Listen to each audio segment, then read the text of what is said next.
When I do a character, I get an opportunity to understand another human being and then perform it, and through the performance of it, gain an essence of empathy that might have been missing in me. And every other time I'm not performing and I'm not an actor, I'm just a person living my life, I'm given the opportunity to either exercise a bigger mind, a kinder heart, or I can judge people or judge myself worse. So I would rather get this opportunity. Like if I were to play any one of you, there's such a joy and honor in understanding where you were born, who you were born to, what are your trials and tribulations, so that, let's say, another time I meet one of you, I'm not going to be so quick to judge you. So if you ask me what are my criteria, this would be my criteria, is that eventually I go through this furnace of sorts so that I come out a better person. And I think this job affords it and affords a lot more other perks, which I'm lucky to be part of, yeah.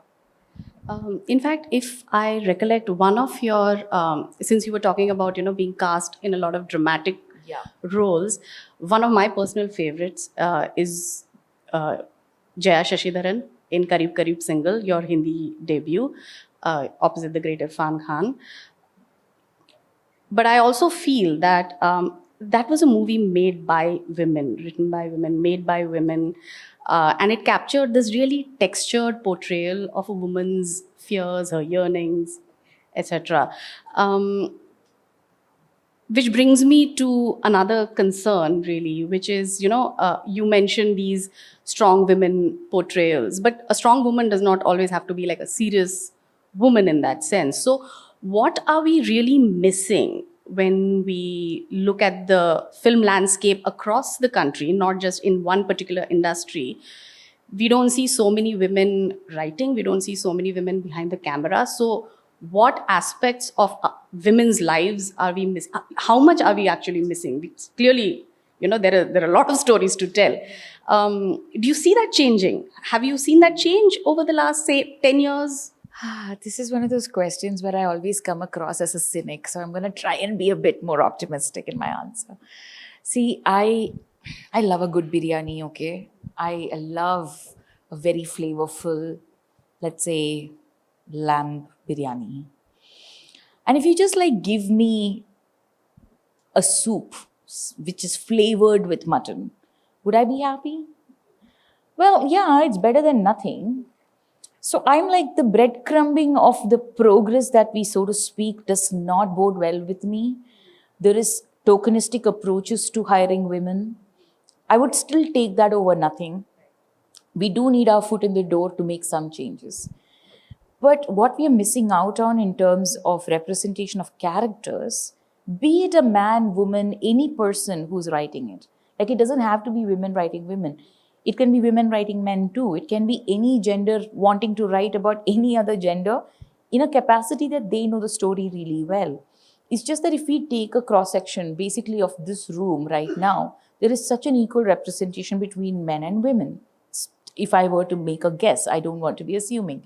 But are all of us seeing ourselves on screen in one or the other way? Like we see a mother template as one. We see a best friend template as one. We see a lover girl. Trust me, I have played a lover girl for many years, over a decade before I got the bold feminist roles. So the idea for that woman in that story is her only dramatic need is to fall in love. There seems to be nothing else ailing her. There seems to be no worry about her work or her family or her health. Seems to be nothing that she's obsessed with except for the fact that man and my love for him. And I think anytime we bring in the career aspect of a woman or something else she's interested in, it is immediately made it into an unlikable woman, not exactly desirable woman. So I'm like, why does it have to exist in isolation? Aren't we all like, I am a mix of all of this. I mean, of course, I am also extremely dislikable, is what I've been told. I'm extremely intimidating, is what I've been told. At a particular time in my life, I used to get hurt being told that, oh no, I'm not, I'm actually a good person. Don't hate me, don't dislike me. Eventually, I was like, wait a second, maybe I'm being disliked because you seem to have something that is being challenged by my being myself. This kind of a character is always put into a bracket of, or we should figure out whether the audience is going to like her.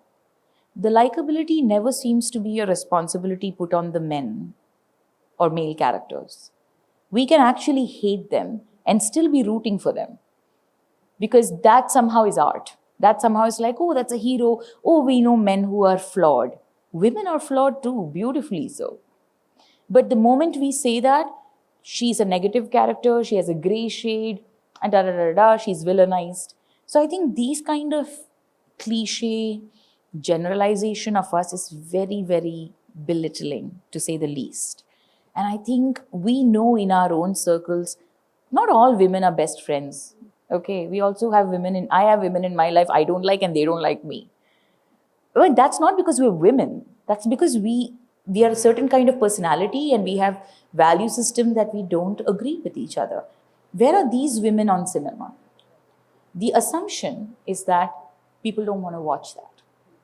People want to watch what will be liked, what will titillate them, what will entertain them. But well, the truth is we are not here to entertain and titillate. We are living our own Performance of full lives. desirability that you mentioned. Exactly. So we are here to live our own life in its entirety. We get to choose whether we want to entertain you, but making a caricature out of us is still continuing.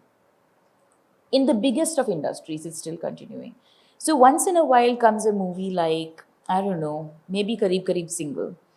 Let's just take that example, where a woman's desire is equally platformed as a man's desire, and they both go on a journey to understand it.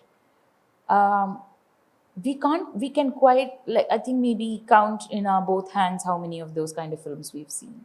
So I think it's populating more of these stories that I am hoping to be a part of. Hope that I get to be parts of productions, maybe direct films like this as well, so that I can walk the talk as well. I know that Samantha Ruth Prabhu, who is also, we love her, we've seen her work. She's become a producer, and in most of her interviews, she said that, like, I need to put money where my mouth is. I really want to. So that's at least in the capacity of an actor, that's what I'm trying to do.